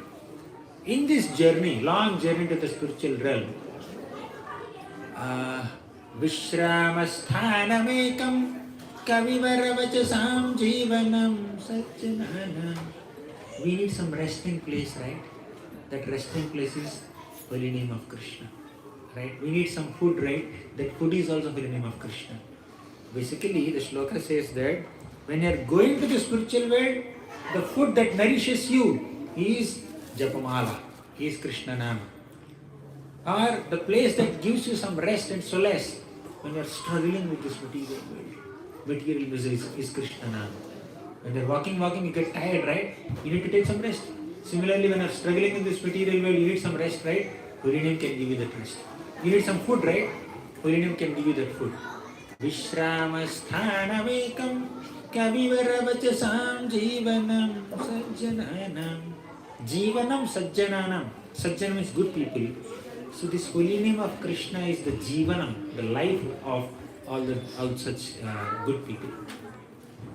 Patheyam yanmumuksho sapari parapada praptaye putrujjavanam Vishramasthanamekam kavivaravachasam jivanam sajjananam Bijam dharmadrumasya prabhavatu bhavatu bhutaye Krishna nama. It's a bijam.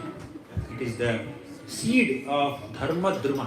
The whole tree of Bhagavata dharma is based on the seed of Krishna nama.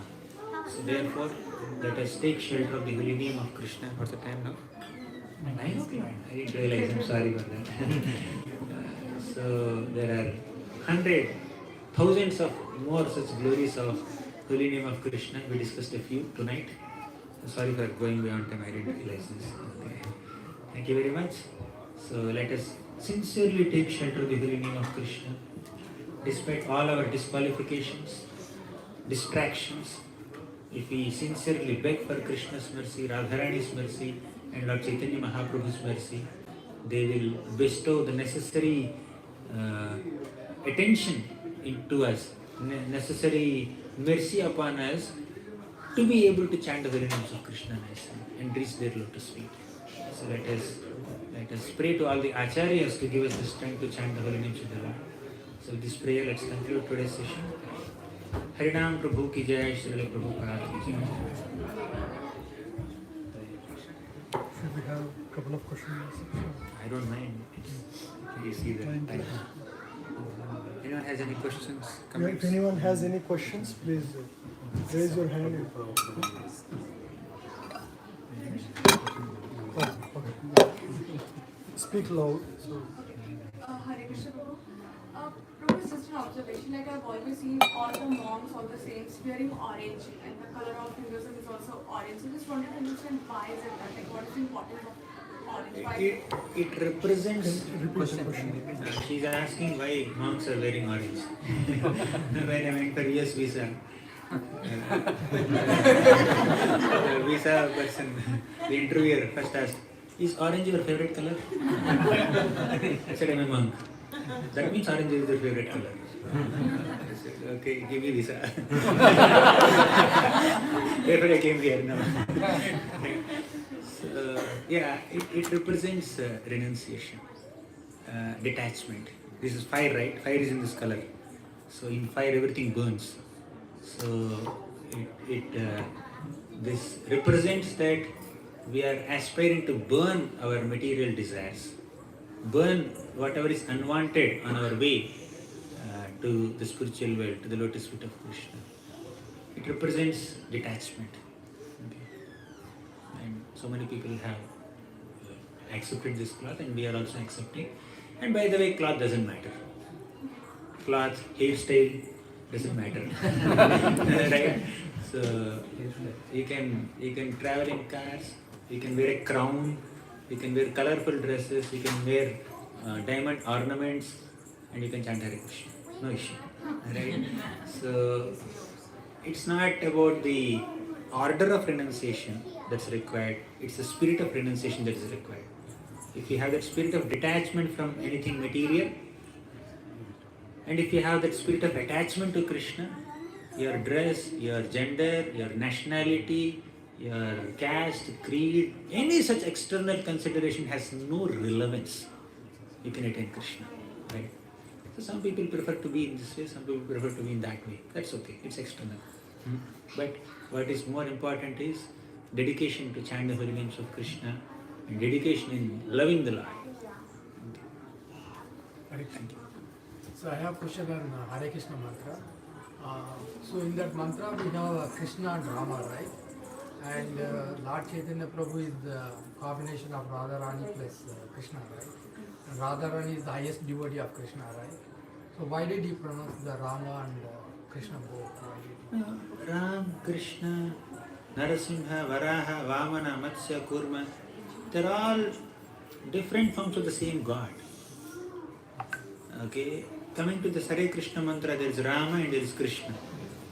Rama and Krishna, both are the names of the same Lord. Krishna means one who is all attractive. Rama means one who is the supreme enjoyer, and he also gives supreme enjoyment. So both names are referring to the same Lord. Okay, so it's the mood in which we are chanting. It's not, there's no, if you consider that Rama as Lord Ramachandra, Raghava Rama, or you consider Rama as Krishna, or Balarama, or Parashurama, so you're basically referring to the same Lord. So, no, I think he wants to clarify where is Radharani in that name? Hare. oh, like that? Hare, the word Hare refers to Radharani, the energy of God. Hare part is. Hare is Radharani, and Rama and Krishna both are referring to the same Lord. Does it answer the question? Yeah. And so you said also Om Narayana, right?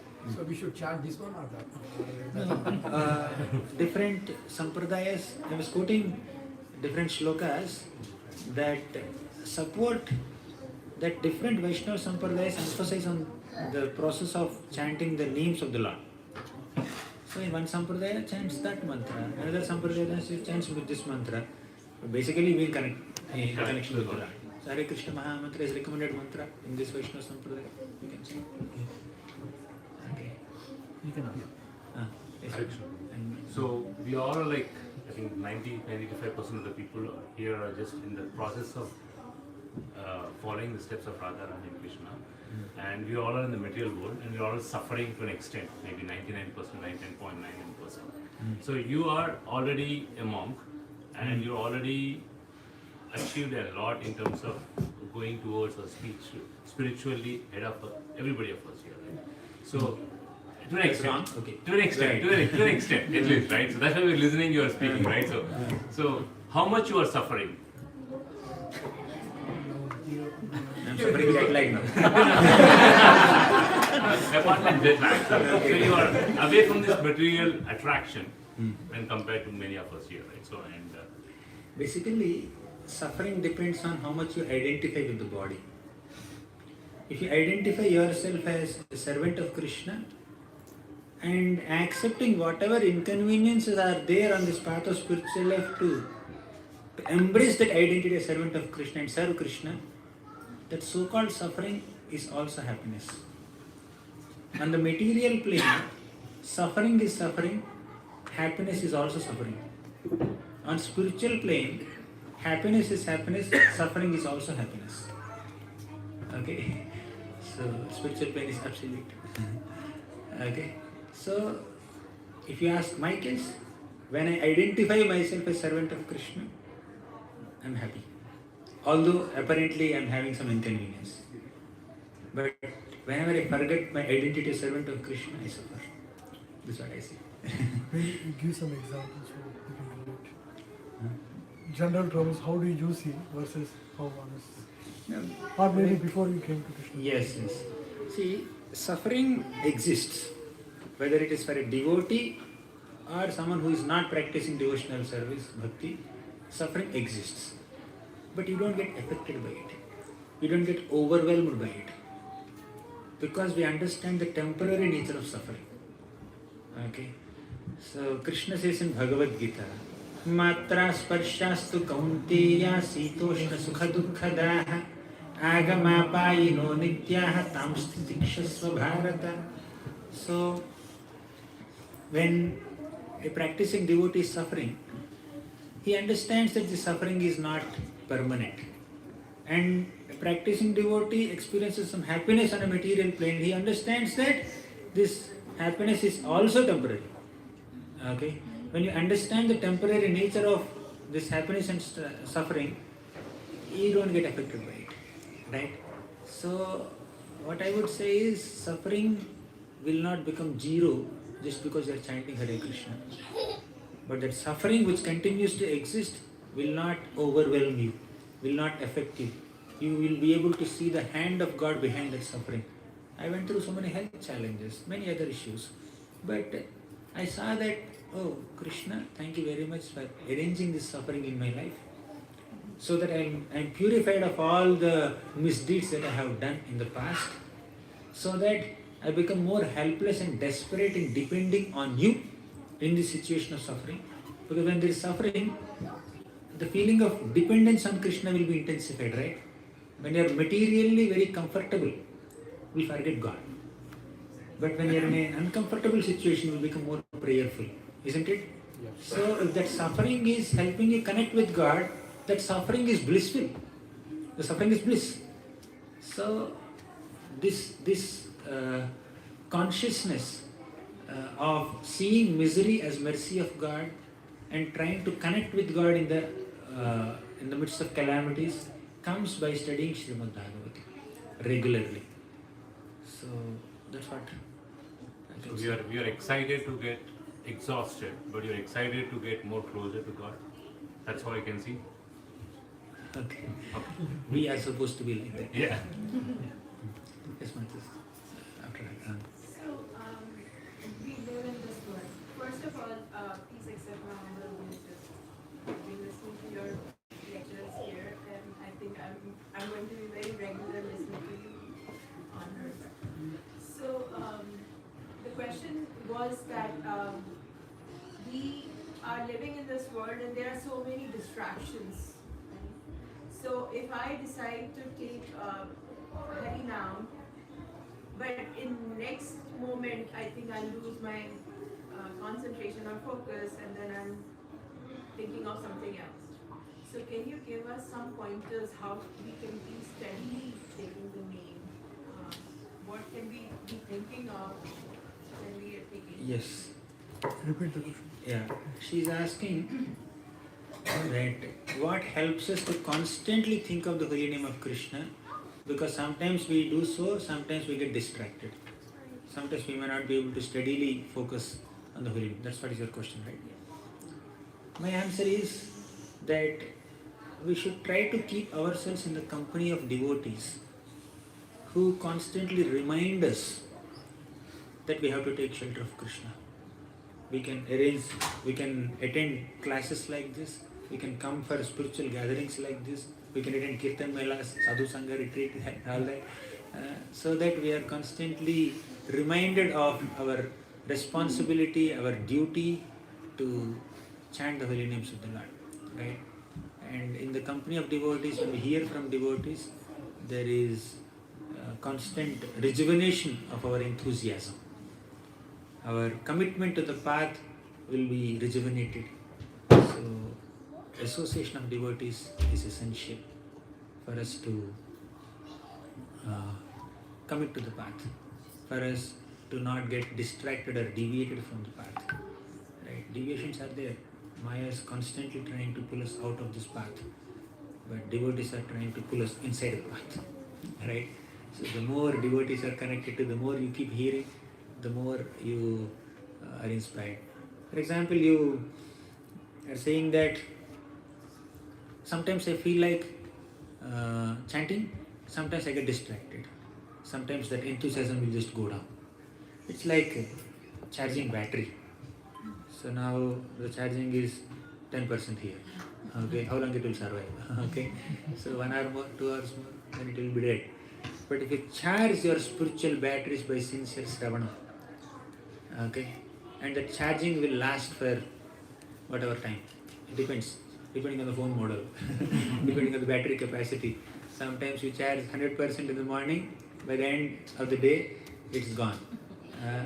Sometimes some phones may come for 2 days or 3 days. Sometimes battery will drain in half day only, right? Similarly, depending on our bandwidth, we have to hear Harikatha.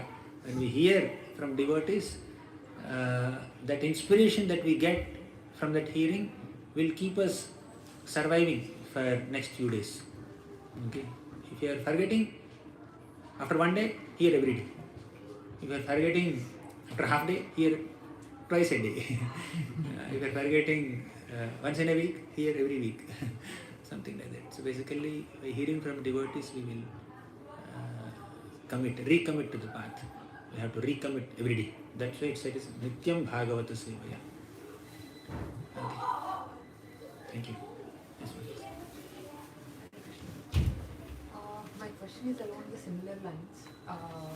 Like, I'm in the very beginning of this path, and sometimes the pull from the other side is stronger than the pull from Krishna consciousness. Like, sometimes, when other people who are not on the path argue, like, why are you doing this? Have you seen it? Like, have you seen God? Or all those questions. I sometimes cannot answer, or sometimes I don't want to argue, but they leave certain questions and doubts in my mind, and if I take one step forward, I take two steps backward sometimes. So, I mean, you mentioned that we have to be constantly in the path, but how do we even eliminate that slight doubt? Because we heard from all the stories that slight doubt could stop God from helping us. So, I mean, how do we? Yes, it's a genuine question. She's asking, I take one step forward to Krishna consciousness, but some people challenge me. They ask so many questions that I am unable to answer. And I don't want to answer or argue, but still their questions may leave some doubt in me, and that will slacken my enthusiasm, whatever. So, those who don't follow the path of bhakti are of two categories. One is na bhajanti, second is avajananti. One is ignorant, second is arrogant. When arrogant people are challenging us, we should stay away from them. When ignorant people are asking genuine questions, we should try to teach them to the best of our ability. Okay? But if we don't have the bandwidth even to teach innocent people, ignorant people, we need to understand I need a little more training.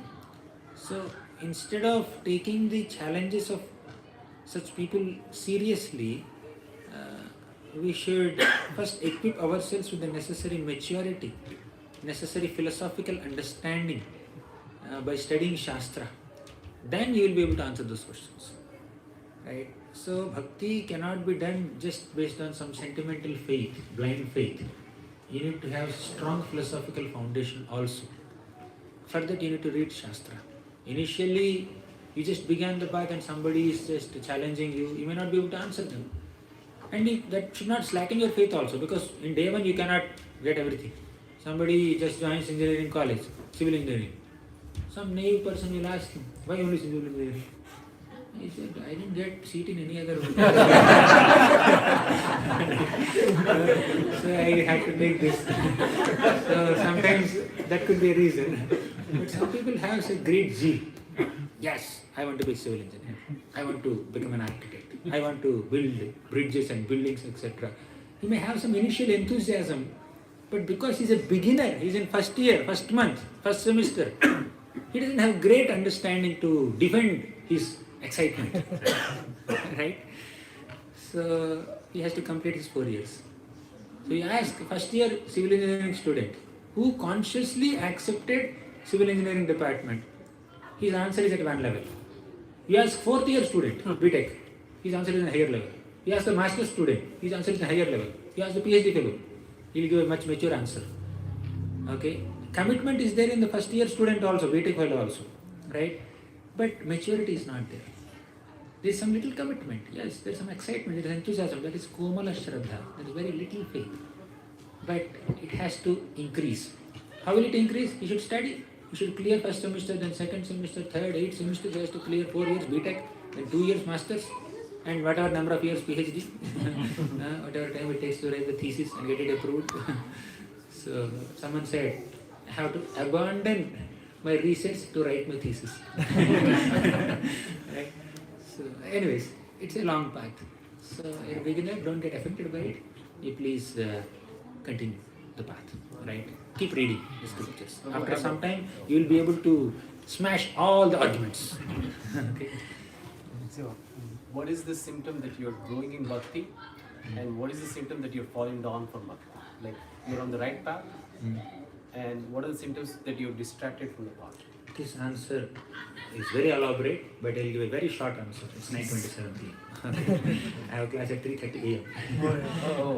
So, what is the symptom that you are advancing in bhakti? And what is the symptom that you are not advancing in bhakti? Or degrading or getting sidetracked? Answer to both questions is same. Just check how much are you being enthusiastic and excited in chanting the names of Krishna and doing various services in Krishna consciousness. And also check how much lust is still there in the heart. How much pride is still there in the heart. How much envy is still there in the heart. So check the anartha levels, right? And check the service activity, enthusiasm levels. So that's where we stand in bhakti. So as we are progressing, attachment to Krishna will increase and detachment from matter will decrease. But if you are not advancing, this will increase and this will decrease. So that's the check. Okay. Short and simple answer. Thank you. Rajesh. Yes.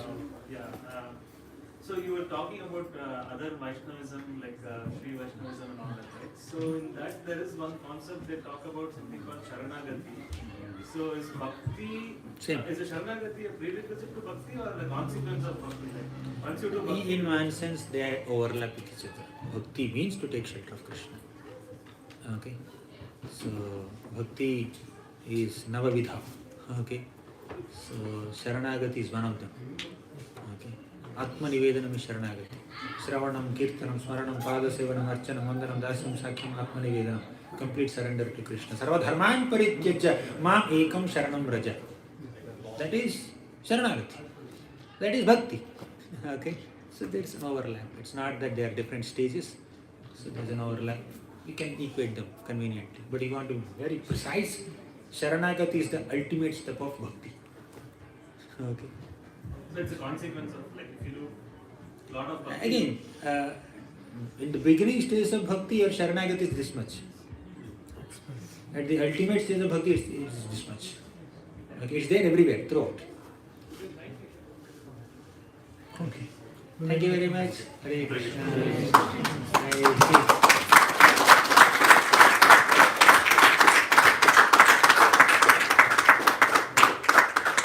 We'll take one picture with Prabhu. Okay. Because so many of you are here. You want to come this way. Some of you can sit. Kids can sit in the front.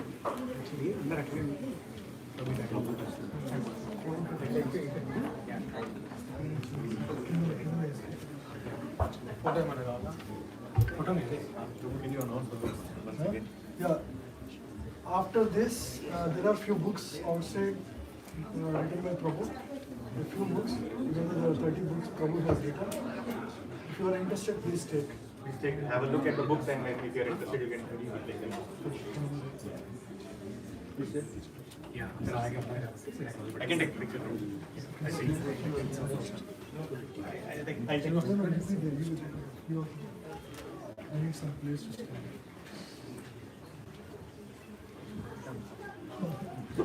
Shall I give you some? Yeah, some stool.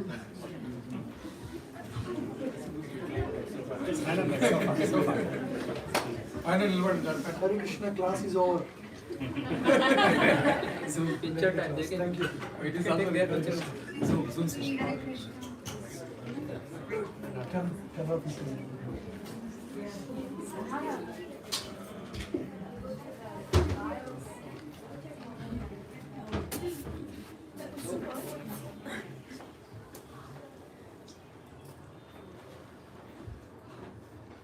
Go to the lowest point. 0.5. Point five. Yeah, 0.5. Okay. Hare Krishna. Hare Krishna. Hare Krishna. Krishna Krishna. Hare Hare. Hare Ram. Hare Ram. Ram Hare Hare. Hare Krishna.